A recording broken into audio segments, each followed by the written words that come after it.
Photo में तो चीनी बहुत है, लेकिन वैसे चीनी कम डालने की बात हो रही है। अक्सर आपने जिन लोगों को डायबिटीज होती है, शुगर होती है, वो कहते हैं कि चीनी कम डालना, चीनी मत डालना।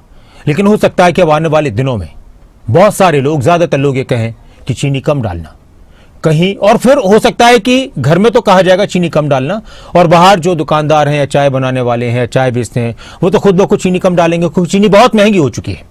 देश में चीनी की कीमतों में पिछले 12 से 15 दिनों में तेजी से उछाल देखने को मिला है। 10 से 15 रुपए प्रति किलो 10 से 12 दिन में चीनी महंगी हुई है। यानी 7 अगस्त तक जो चीनी औसतन 50 रुपए के आसपास बिक रही थी, अब उस चीनी का भाव बढ़कर 62 से 65 रुपए प्रति किलो हो चुका है। बताया जा रहा है कि थोक में 61 रुपए चीनी मिल रही है प्रति किलो के हिसाब से। अचानक बड़े दामों से आम लोगों का घरेलू बजट बिगड़ रहा है, जेब पर असर पड़ेगा।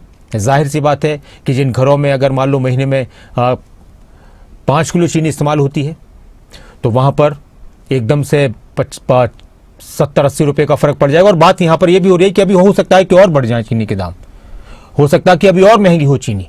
और चीनी के बड़े दामों को लेकर बयानबाजी भी तेज हो चुकी है। आम आदमी पार्टी के नेता अरविंद केजरीवाल ने चीनी को लेकर सरकार को घेरा। इनेलो के राष्ट्रीय अध्यक्ष अभय चौटाला ने चीनी को लेकर सरकार पर निशाना साधा, बीजेपी पर निशाना साधा। और हरियाणा के कैबिनेट मंत्री रणवीर गंगवा का भी चीनी को लेकर बयान आया। उन्होंने कहा कि चीनी के रेट तय करने में सरकार की कोई भूमिका नहीं होती। नेताओं का क्या कुछ कहना वो भी आप सुनिए, और आम जनता चीनी को लेकर क्या कुछ कह रही है वो भी आपको सुनाएंगे। इन्होंने गन्ने की खेती को इथेनॉल बनाने के लिए डाइवर्ट किया और इथेनॉल को पेट्रोल में मिलाना चालू कर दिया। बोले इससे पेट्रोल बचेगा, और पेट्रोल बचेगा तो फॉरेन एक्सचेंज बचेगी, विदेशी मुद्रा बचेगी, जो हम विदेशों से तेल आयात करने के लिए खर्च करते हैं। अब जब गन्ने की खेती को इन्होंने इथेनॉल बनाने के लिए डाइवर्ट किया, तो गन्ने की कमी हो गई, चीनी की कमी हो गई देश में। और अब चीनी पिछले 17 दिन में 20 रुपए प्रति किलो चीनी के दाम बढ़ गए, क्योंकि चीनी की देश भर में बहुत किल्लत हो गई है।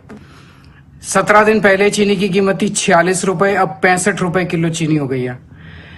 हमारा देश चीनी एक्सपोर्ट किया करता था, अब हमारा देश चीनी इंपोर्ट करने की प्लानिंग कर रहा है।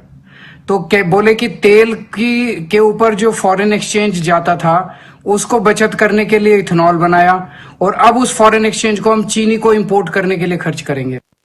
जो बीजेपी वाले हैं उनको तो फिक्र नहीं है इस बात की।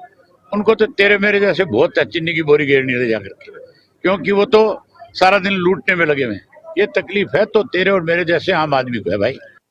देखिए, ये तो मुझे इतना वो नहीं कि 20 रुपए तो नहीं बढ़े होंगे, लेकिन ये बाजार का मामला है, कई बार घटते रहते हैं, बढ़ते रहते हैं, और कोई भी इस तरीके की कोई ज़्यादा होती है तो उसकी व्यवस्था भी सरकार करती है। सर, सफाई कर्मचारियों की मांगे क्यों नहीं मानी जा रही? लगातार जिस प्रकार से आंदोलन कर रहे हैं, शहर के आम नागरिक बहुत परेशान हो रहे हैं। इसमें हमारे यूएलबी मिनिस्टर और माननीय सीएम साहब के भी संज्ञान के अंदर है, उनसे बातचीत चल रही है, जल्दी मामला सॉर्ट आउट कर लिया जाएगा।